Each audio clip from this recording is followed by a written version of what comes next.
I nuovi martiri, le sfide dei cristiani nel mondo e la realtà particolare della Siria. È stato questo il tema di un incontro svoltosi ieri sera presso la parrocchia di Santa Rosa al villaggio Mosè, diretto e introdotto da Don Luca Camilleri. All'evento ha partecipato anche l'onorevole Angelino Alfano, nella sua qualità di ex ministro degli esteri, che si è intrattenuto sul tema I cristiani nel mondo, uno sguardo d'insieme su una realtà articolata, e ha visto la partecipazione straordinaria del sacerdote sirio caldeo padre Farid Boutros, che ha parlato della Siria di oggi e dei cristiani sofferenti. C'è un conflitto molto duro in Siria, diciamo una guerra civile, non è facile di testimoniare in questa situazione. Allora facciamo che possiamo fare. Il fenomeno ha distrutto tante cose, specialmente le nostre chiese, tanti sono morti, tanti sono stati rapiti. Ancora speriamo di vivere la nostra testimonianza con tutte le difficoltà e i problemi che abbiamo. Ecco, ma come se lo spiega lei questo accanimento? Addirittura ricordo qualche anno fa in un villaggio, Malolu se non ricordo male, c'è stata proprio la distruzione al suolo di tante strutture, tante chiese, tanti centri di accoglienza che è avvenuta. Purtroppo è successo non solo a Malula, in tanti paesi, tante città, non solo a Malula.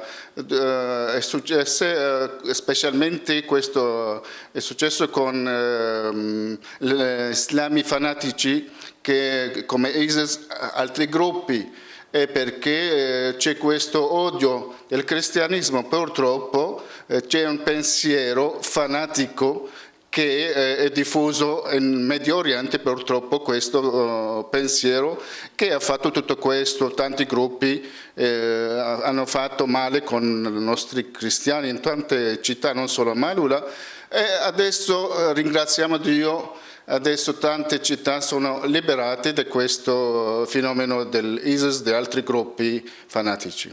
Per di più ex ministro della Repubblica non può avventurarsi in questioni di fede perché a parlare della materia teologica ci pensano loro. Io quello che vorrei sottolineare è che quando noi parliamo della questione riguardante la persecuzione dei cristiani, al midollo, al nocciolo, la sostanza di tutto quanto è una sostanza di libertà. Perché? Perché da quando l'uomo è stato creato alza lo sguardo al cielo e prova, scrutando il cielo e indagando nel proprio cuore, a trovare, proprio guardando il cielo, le risposte a domande a cui la sua mente non riesce a dare una risposta. Allora cerca, guardando il cielo, una risposta. Chi sono, da dove vengono, dove vanno? E da quando l'uomo è stato creato ha trovato nella fede in un Dio che sta lassù delle possibili risposte o delle certezze di risposte a quelle domande a cui la propria mente non riesce a rispondere. Perché ho voluto cominciare da questo?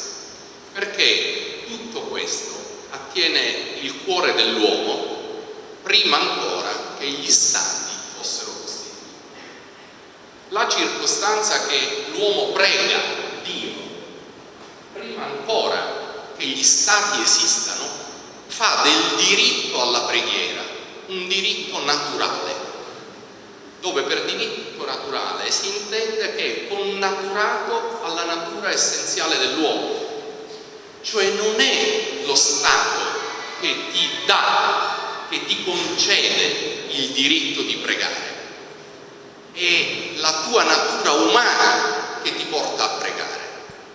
E dunque ogni compressione della tua naturale tendenza a pregare, della tua naturale inclinazione a guardare il cielo e a cercare Dio, è una compressione di un diritto naturale. Se non vi è la libertà di culto, non vi è vera libertà, unitamente alla libertà di espressione, alla libertà dal bisogno, cioè dalla povertà, e alla libertà dalla paura. Questo avveniva nel 1941.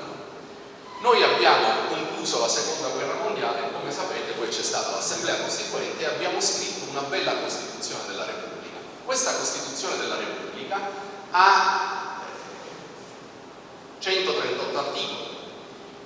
I primi 12 sono dedicati ai principi fondamentali e all'articolo 8 la nostra Costituzione della Repubblica dice esattamente questo. Tutte le confessioni religiose sono ugualmente libere davanti alla legge.